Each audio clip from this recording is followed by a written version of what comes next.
Booker the drive, gets inside, leads in, back away and stolen by Holiday. Phoenix has the foul, and a ball throws it down. And a foul. Working against Butler, got downhill, couldn't punch it. Bam says, get it out of here. Adebayo, sky high with the block and rejection. That's why he's NBA All-Defensive Team. To Caldwell Pope inside, he's tied up by Green. Throws it back up top, James puts up the three. Oh, it's gone! LeBron James from downtown as the shot clock expires. Gets it into Durant. Here is Durant moving on Tucker. He turns, he shoots.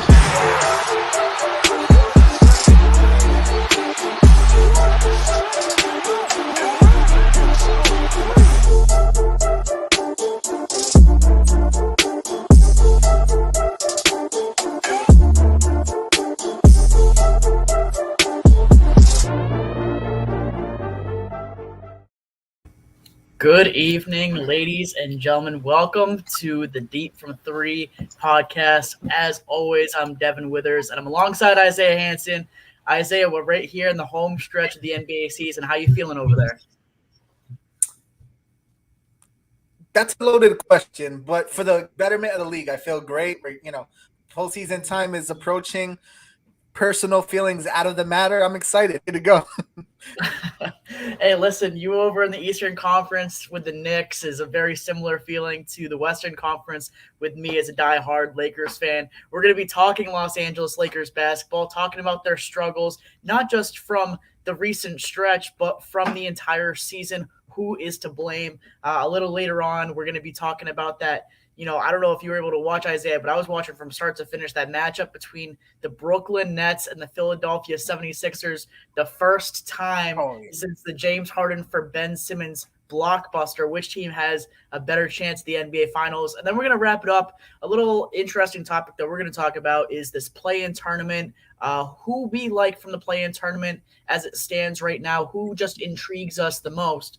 But as I promised, the Los Angeles Lakers – not doing too hot this season, Isaiah. It's been a hard one to watch. There's been games in which they've given me false hope and have had me watch up until the final minutes and then have completely fallen apart. And there are some times where they'll drop down to a 15-point deficit inside the first 5 minutes of the game and makes me just turn off my television. But Isaiah, talk to me when it comes to the Los Angeles Lakers. Who are you blaming for their struggles? We got LeBron, we got Russell Westbrook, Anthony Davis, the front office, somebody else. What are your thoughts on it? That's such a loaded question again. You keep asking these loaded questions because you can't really point the finger at any one person. Okay, like for the on-court play, I would probably be intrigued to go naturally, like the popular guy to blame is Westbrook. You could blame the bench. You could blame Carmelo Anthony, but these are guys that we kind of knew what to expect from them, even from the very start when we were thinking like, look, there was people talking about the ninth seed. I remember us like completely clowning them, but we had questions from the very beginning as to who was going to be the leader. And I said multiple times, even early on, remember I said the reason why I don't see them being a playoff team is because they don't have an identity yet. They were talking about how Anthony Davis was the biggest leader at the time. Is because I think they wanted him to take that lead and really gain confidence and be that guy. Of course, he hasn't had a chance. So all of these things that I keep mentioning, I could keep going. It points to the front office. It just has to, because could they have done better? A lot of times like, yeah, but were there really options?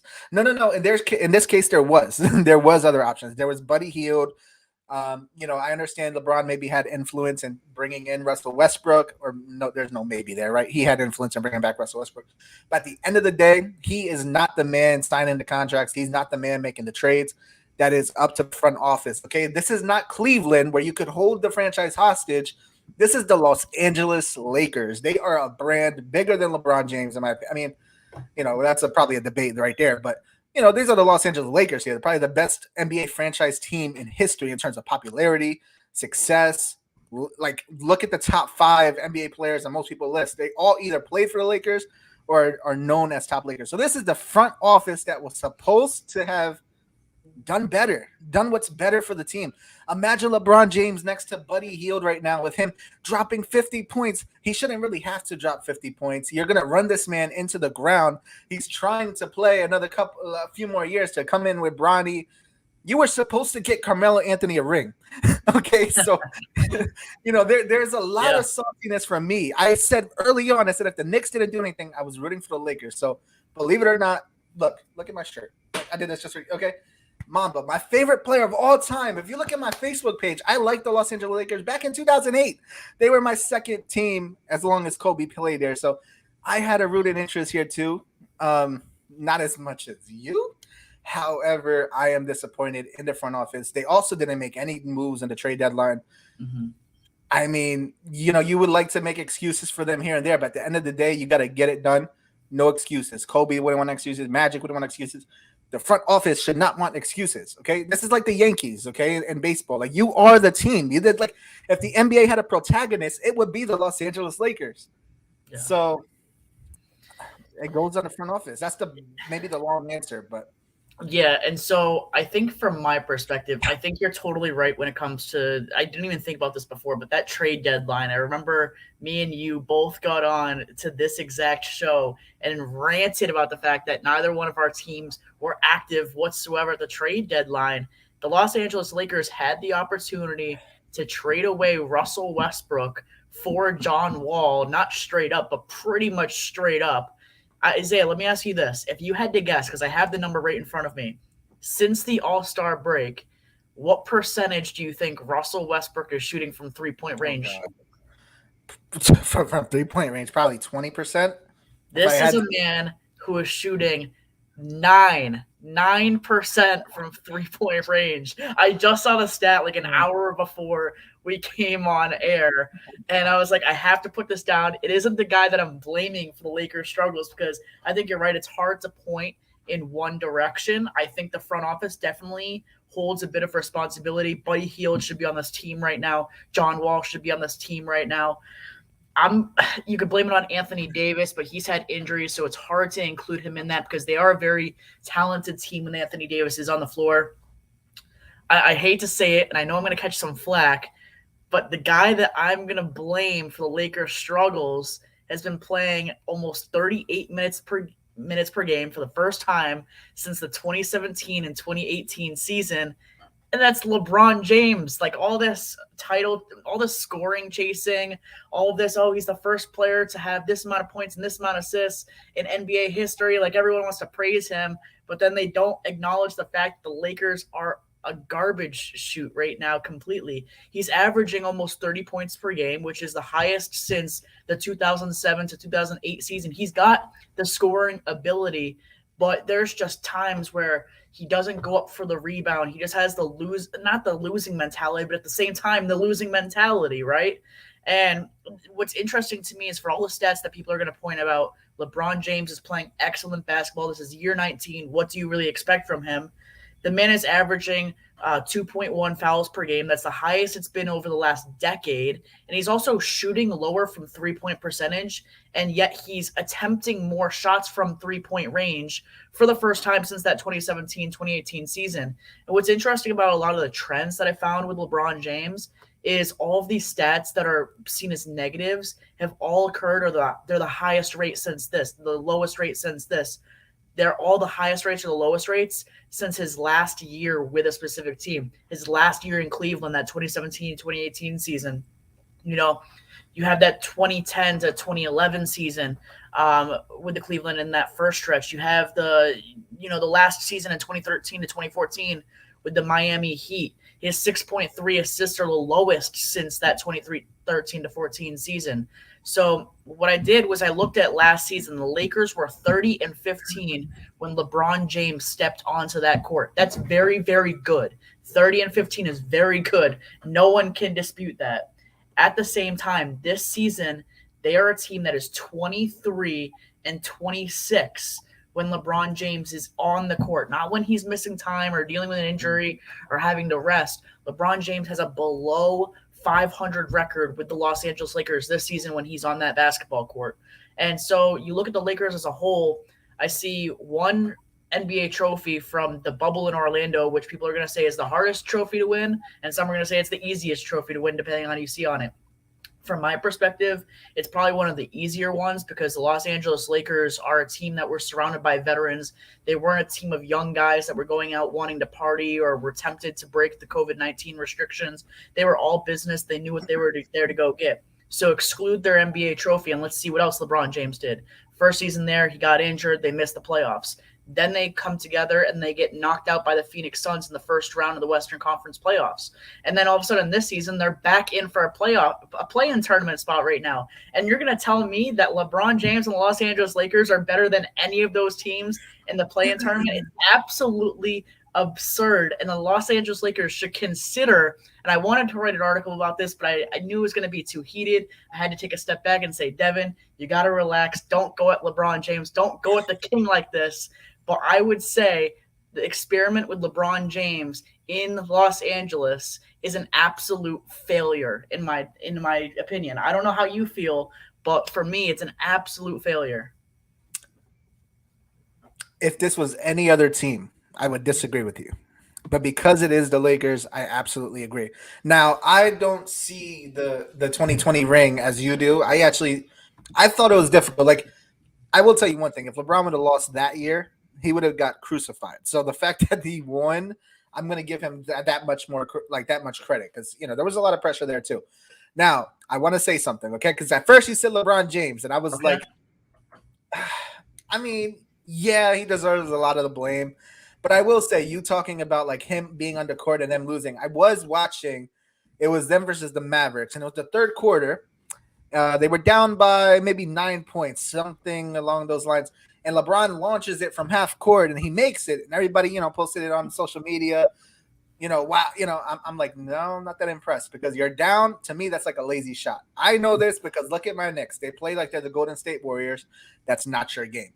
You might make a couple of nice shots here and there, highlights, but that's not going to win you games. So when I saw that from LeBron, I was like, yeah, that was a lazy shot. So either I'm not saying he gave up because that's not what LeBron James does. He does not give up. But the frustration, you talk about the fouls going up, the shots from but at the end of the day, like you said, you really can't blame much other than yourself in this aspect. I'm not going to give him the most blame. I'm still sticking with the front office. But you're correct because, this is your doing for the most part. You did have the influence. You did take advantage. That's why my last take after we get to that last topic is going to be really interesting. Yeah. Anyway, let me ask you this. So LeBron James, Russell Westbrook, Anthony Davis, let's say they're all healthy and we're now in the NBA. That's what I expect, right? I expect Anthony Davis to come back for the playoffs. I expect Russell Westbrook to be there. I expect playoff LeBron in year 19, whatever that means. We're now in a play-in situation in which the Timberwolves and Pelicans would play one another, and the Clippers and the Lakers would play one another. Do you think a fully loaded, healthy Lakers roster is not only able to come out of the play-in tournament, earn their spot in the Western Conference playoffs, but can actually make noise against any of these top teams, the top teams being, the Suns at 1, Grizzlies 2, Warriors 3, Jazz 4, Mavericks 5, Nuggets 6? I got to tell you, I know we had like an order to go by today. Yeah. I had a completely different team in mind for like who intrigued us the most for the play-in. But the more and more I was thinking about it, the more I couldn't shake it. And me and Gary had a conversation about this a couple of weeks ago as well. And I said something similar that I'm going to say right now. You talk about intrigue and like of what could go right. It's not based off how they're playing now. Because if I had to pick a team right now based off their performance, I'd probably go Minnesota, right? I mean, of course, there's Brooklyn, but they don't really count. We know they're going to be in the playoffs. Like that, that's the obvious answer. But the Lakers, when you talk about intrigue, okay, if Anthony Davis comes back healthy, this is a big if, right? Huge if. If anybody could get it done, it's LeBron James. I remember once upon a time watching the playoffs, watching LeBron James be like the boogeyman out there. Like every year you knew he was going to make it one way or the other. Like even when all the numbers maybe said otherwise. Look at the Golden State NBA Finals ring. So intrigue. Could they knock off the Timberwolves? Could they? I believe so. Yes. Could they knock off the Clippers if they don't get Paul George back? Yes. And even if they get Paul George, this is LeBron James. Mm-hmm. So when the pressure is mounted the most, do I trust him to make things happen? Do I trust Westbrook to maybe move out the way like he has been lately? You saw he had that 5-point game the other day. I know he's still doing his Westbrook things. Right. But if LeBron and Anthony Davis could take the lead and lead this team and use everybody in their right, like where they need to be, NBA Finals, no. But make some noise into the playoffs, maybe change the narrative, it could happen. You were very selective about where you had the Lakers going as well. You said you made it very clear at the end, because I was going to get on you for a second. You said not the NBA Finals, but the teams that you mentioned were all playing. You mentioned the Timberwolves and you mentioned the Clippers, but I'm looking at that top 6, Isaiah. I don't think the Lakers, and this is coming from a Lakers fan, I don't think the Lakers are good enough to win a 7-game series against any of those top 6 teams. Here, I'll give you something to come at me for. Okay. Golden State, no. Not knocking off Golden State. Yeah. Not knocking. Well, the Suns, if Chris Paul doesn't come back like Chris Paul, that's a possibility. That's a possibility. Denver, if Jamal Murray and Michael Porter Jr. don't come back, that's a possibility. I'm sorry. So you can get on me about that. I don't think they can knock off Dallas, like as long as Donna kicks there. Yeah. It's weird. I'm just going based off matchups and like how they like face off with each other. Like, can LeBron like impose himself on certain guys? Mm-hmm. So there you go. Golden State, no. I mean, I gave you some teams. He could knock off the Suns. Yeah. So let me ask you this, because here's the other note that I made about the Los Angeles Lakers struggles, and I think this plays a really small factor, and it's a factor not a lot of people talk about. But I mentioned it on the show a few weeks ago. LeBron James coming out basically saying, hey, before I retire, one thing I want to do is I want to be able to play on the same team as my son. And his son comes into the NBA in a few years. And, you know, he's projected right now. He's not even a first round pick. His talent wise, he's a second round pick at best in the NBA. I've seen him play a few games. He's a good guard, but at the same time, he's not worth a top 5. He's not a LaMelo Ball. Like, this hype is not gonna, be up there in that regard. But LeBron James, when he's had the opportunity in the past to dispute the report or say, hey, just want to clarify, this is what I mean, he hasn't said anything about it. Instead, he's doubled down. He said, yeah, like, that's what I mean. Like, that's what I want to do. And respect for him, every father should, in the NBA should have those kind of aspirations. If your son is an NBA type talent, that should be an aspiration that you should have, right? He's in year 19. Do you think that the Lakers struggles, Isaiah, in any way? I'm trying to think about the best way to word this. The Lakers maybe already have concerns that LeBron's not committed long term. He's not looking forward, to the next 3 years with the team. He's just looking to get his scoring title and get out of the way this year. Like, is there any sort of concern about that, or do you feel like that's just sort of water under the bridge? They should be, but I don't think they are. I don't think they're long term, yes. But at the end of the day, we're worried about this season. It's sort of a wash, right? It seems like it's a wash. But the time that he is here, you have to be all in regardless. And that same goes for everybody on the roster. There's a lot of guys that even as the team is, this is probably going to be your best shot in your career to make any noise in the playoffs. So maybe LeBron is a little bit preoccupied, but at the end of the day, he's going for those rings. You know what I mean? So I lean, the long answer is no, but I do think he does have 1 foot out the door, yes. Yeah. But even that 1 foot, there's no excuse, so I think that's the best way to word it too, is the 1 foot is out the door. Certainly it seems like, I don't think LeBron James is going to retire with the Los Angeles Lakers. I think he's going to end up signing like a 1-year deal with a massive pay cut, literally just to play basketball for a year. I mean, the man's made, hundreds of millions to this point. The Los Angeles Lakers, and it's crazy that, as you say that, if you took me back in time to the beginning of this season, Isaiah, in which we talked about our preseason predictions, and I remember a certain man saying the Los Angeles Lakers are going to win the NBA championship, and all of a sudden we're here and we're considering this basically a wash. We're talking about Anthony Davis, who's almost certainly going to come back. I remember seeing the last report that he was on the court and shooting around. He's doing a lot of spot shooting, so he's on track to return at some point this season. But then you get Russell Westbrook. He's got no injury issues. LeBron James is going to be questionable tonight, but he should be good to go for the playoffs as well. But a fully healthy team, and now we're calling this a wash pretty much. If you took me to the beginning of the season, I would have never imagined that that's how we would describe this team. Definitely not. It's, I think I know what the issue is. Okay. So the Knicks, we've been played with, let's be honest, we've been played with bad luck. Okay. Look, this is a different me. Okay. I'm beaten down. I am defeated. This is not the same. RJ Barrett is a future All-Star. Anyway, but that's not the point. That's not the point. So Carmelo Anthony, probably the best Knick of my generation. Probably he is. It's just the luck of being a Knick. Like you go to possibly your best spot. I think that's what it is. And I don't want to believe it. But yeah, you're right. I mean, look, I did say that it was Golden State. I think it was Utah. I had them above the Lakers. I did say I didn't think they were going to get out of even the second or the third round early on, but I didn't think it was going to be this bad. I didn't think it was going to be this bad. That's for sure.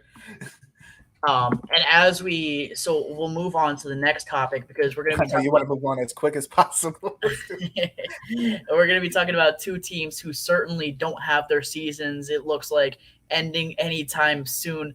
The Philadelphia 76ers and the Brooklyn Nets. This is really the reason we sparked this show so immediately is, this was a great battle back and forth for most of the game.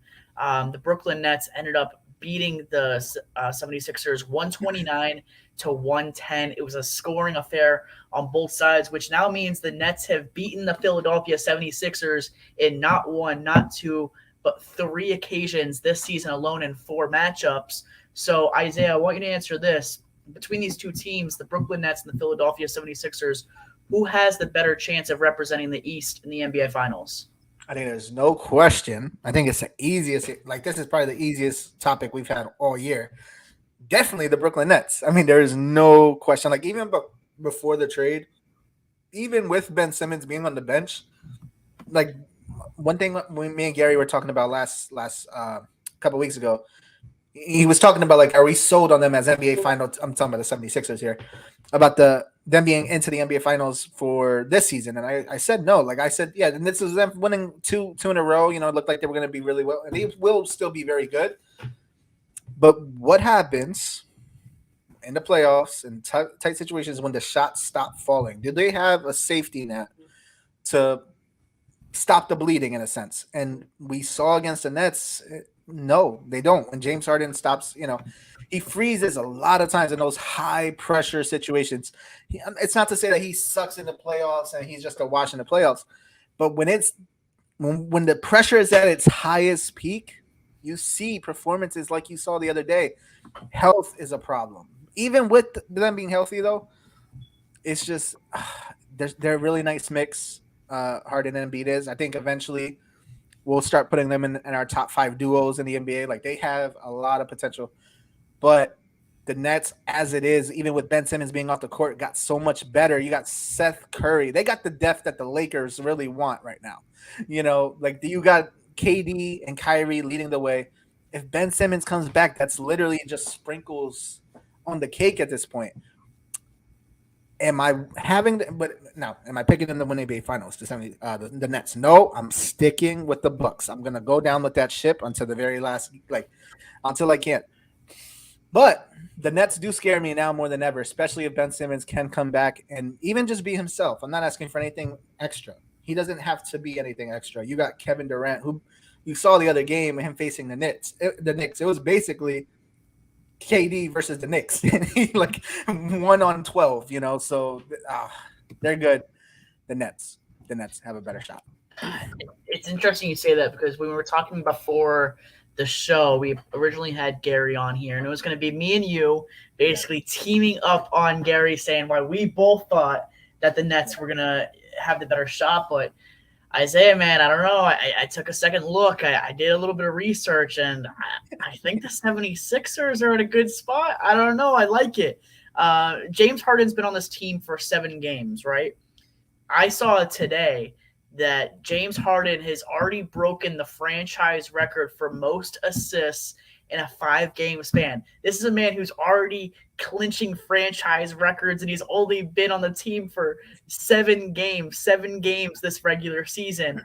And we say it's an easy question, but it's really not, because according to DraftKings, you got plus 275 odds for not only the Nets to win the East, but they also share 275 odds with the Bucks, and they also share it with the 76ers. So those are the 3 teams in the front of the pack right now. And obviously the 76ers are in a little bit of a better position seeding wise. They're in the number 3 seed right now. So you got to think about home court advantage. They got the best basketball player in the world according to this season in Joel Embiid, who's a minus 135 favorite to win the NBA MVP. Who pulls out in front between him and Jokic?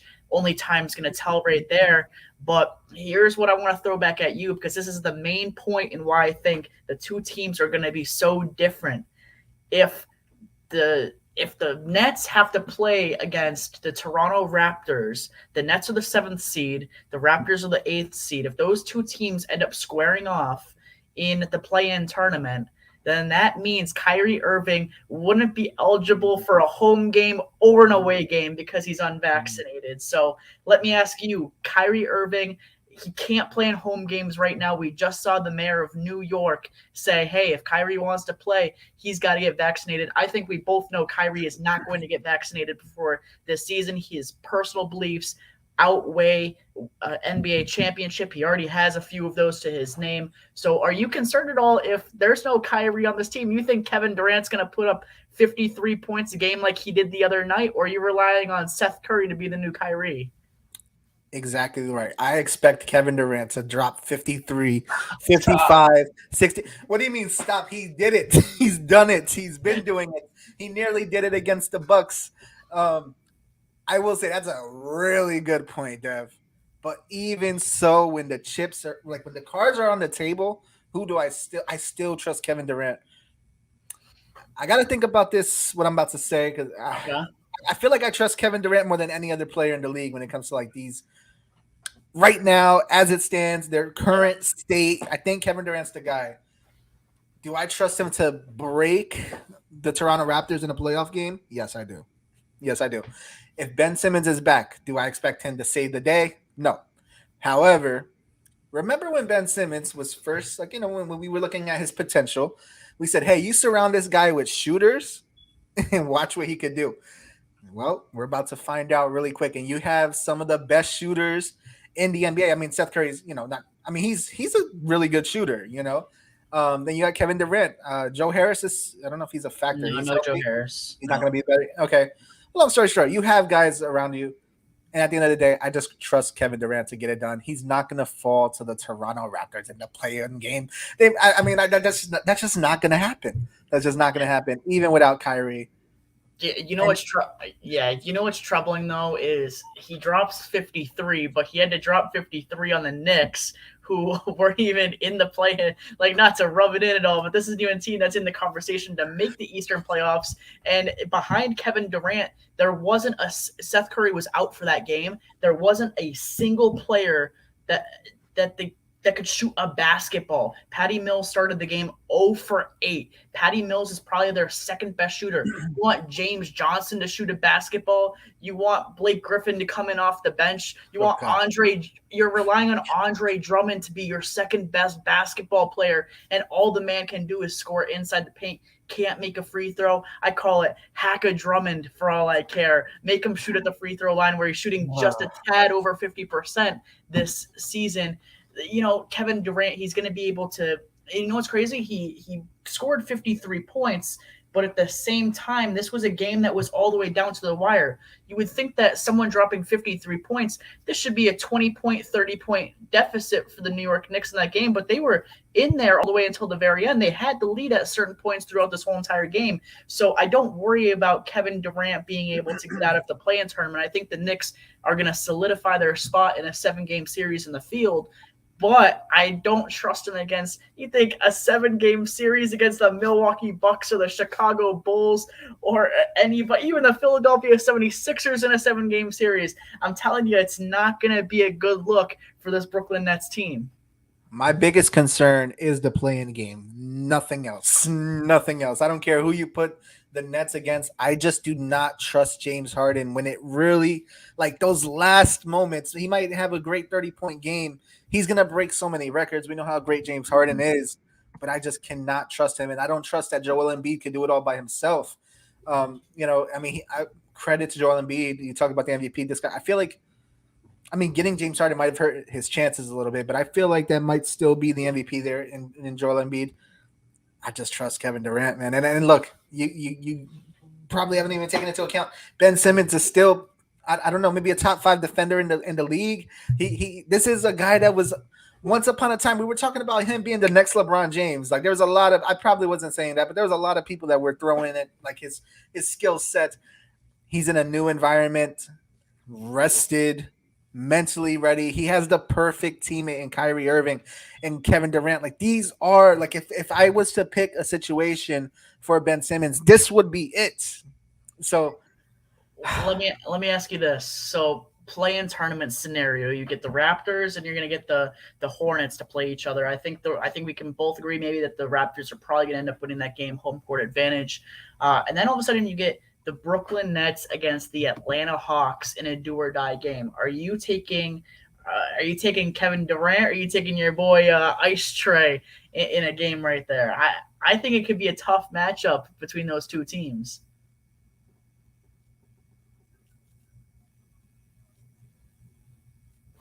We may have lost Isaiah momentarily, but once again, like I said, I think this is a team that's going to have its struggles. Isaiah makes a great point. Ben Simmons, we have to see how Ben Simmons comes back. I know when he recently got traded, everyone was expecting him to get ramped up. He was considered week to week at one point in time. But then again, he's experiencing this back pain, this back soreness. I haven't seen a timetable on his return.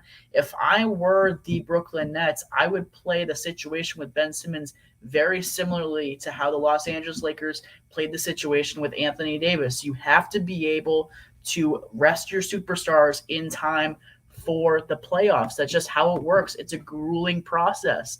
Right now, the Brooklyn Nets hold a 35-33 record. They're 9.5 games out of first place. The Eastern Conference is very, very tight, whereas the Philadelphia 76ers are only 2.5 games out of that number one seed from the Miami Heat, who boast a 45-24 record this season. Right now, the Philadelphia 76ers, I believe, are in a very promising position. Isaiah makes great points regarding James Harden. James Harden, in that game specifically against the Nets, absolutely choked. You hate to see it altogether. It's not a situation you want to find yourself in. He needs to be playing at a superstar level, and we see this from time and time again that the Brooklyn Nets are, might be prone to being in a better position just because, James Harden in big moments just hasn't been able to follow through. And we're going to try to get Isaiah back here. I'm in constant contact with him. Definitely want to catch his thoughts on what he believes is the most interesting team in this play-in tournament. And really coincidentally, this has been one of the most interesting situations because we don't really go into the show with a concrete agenda. We just come in here to talk, make our points. And Isaiah and I just happen to be talking a lot about the play-in tournament. That's going to be a theme that comes up consistently towards the tail end of this season. I'll tell you right now that, we have to be able to look at some of these teams from a play-in perspective. Let's see what we have here. Over in the Eastern Conference, the 7 seed would be the Raptors. They would then square off against the number 10 in the Charlotte Hornets. I think the Raptors are going to take that game handedly. And then you get the Brooklyn Nets hosting the Atlanta Hawks. That's going to be an electric game. It could be a dangerous one in Brooklyn because we all know how much Trae Young loves that New York environment, how much he loves that, being on this big stage under the spotlight. And so I think that one could be a lot closer than we expect. And then all of a sudden over in the Western Conference, right now you would get the Minnesota Timberwolves, who are the 7 seed with a 39-30 record, 15.5 games out of first place in the West. They would square off against the New Orleans Pelicans, who are desperately trying to get Zion Williamson back. I don't know if he's going to come back this season. I don't even know if I would want him back this season, although the team is 12 games under 500. And the aspect that I worry most about is this Los Angeles Clippers team that would be able to host the Los Angeles Lakers. And could you only imagine? I'm going to pick Isaiah's thoughts here in just a moment on what he would think if the Clippers came in and knocked the Lakers into that losing bracket. And as we get Isaiah back, let's see what we got from him. As we wait for him to load on in, I will say that this has been a great episode so far as we get to the closing moments of our show. If you guys haven't tuned it out, if you guys haven't tuned in so far, we're on here every single Monday. At first we were doing 4 o'clock and now we're doing 5 o'clock Eastern Standard Time. A lot of our content from myself, Isaiah, Gary, and so many members of the Athletes Hub is right on theathleteshub.org. We have a bunch of partners, a lot of content, a lot of sponsored posts on there. Be sure to check us out every single day. We have new content coming out. It's crucial that you guys check us out. The latest opinion takes, the latest news articles are all on there, and it's a really exciting time being with this gang right now. It's a blessing. It really is. And so Isaiah's having a few troubles right now, and so I'm going to try to wrap up this show in what I believe is the best play-in tournament matchup. The team that intrigues me the most is, and we'll see if he comes on to hear this.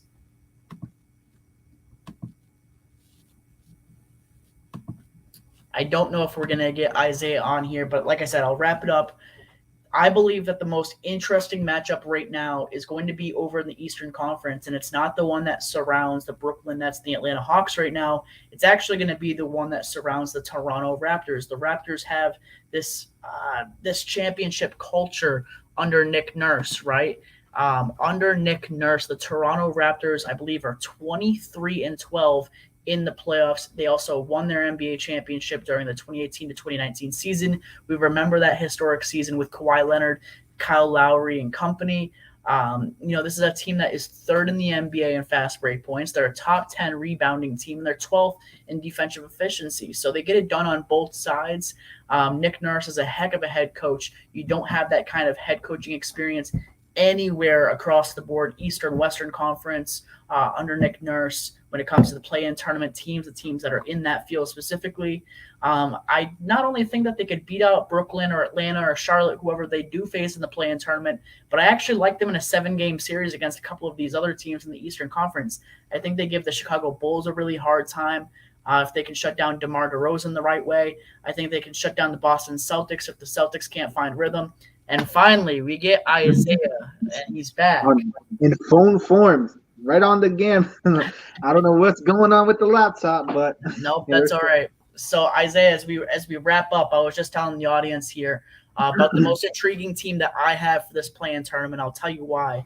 Is I actually like the Toronto Raptors. You mentioned the Toronto Raptors before. I actually think they're the most dangerous team across either conference when it just comes to the play-in tournament style.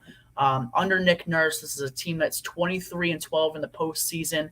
They obviously won that 2018 to 2019 championship with Kyle Lowry, Kawhi Leonard, Pascal Siakam, the whole entire crew. I thought that was a terrific run by a team that didn't necessarily need a super team to accomplish it all. This season, you're getting Pascal Siakam and Fred VanVleet, both averaging over 20 points and 5 assists per game. You don't usually find two superstars that are doing that on a day-to-day basis. They're a team that's third in fast break points. They're a top 10 rebounding team. And they also defensively, they're 12th in defensive efficiency. And I not only believe this is a team that can beat out anybody in regards to Brooklyn, Atlanta, or Charlotte in a play-in tournament, but I actually like them in a 7-game series. You try to tell me that Toronto wouldn't give the Chicago Bulls a hard time if they can shut down DeMar DeRozan. Tell me that they couldn't give the Boston Celtics a hard time if they shut down Jason Tatum. All it takes is they're one superstar type team. So I'm interested in picking your brain on what you think of this play-in tournament field so far and what you sort of see as the most intriguing team to this point.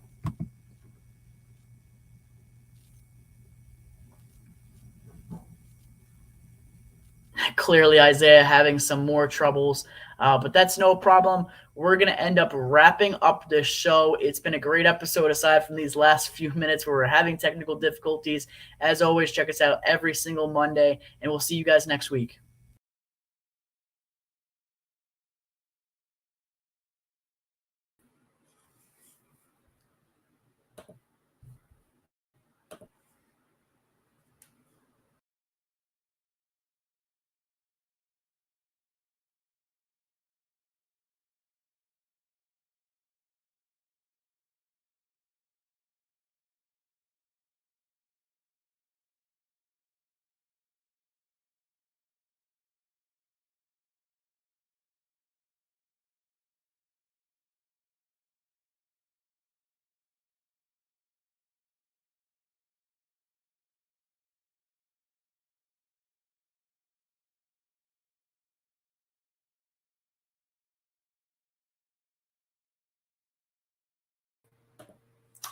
Well, guys, sorry about the technical difficulties at the end. I'm sure Dev said his goodbyes. I want to say mine as well. Thank you for watching. I apologize for the technical difficulties or whatever just happened.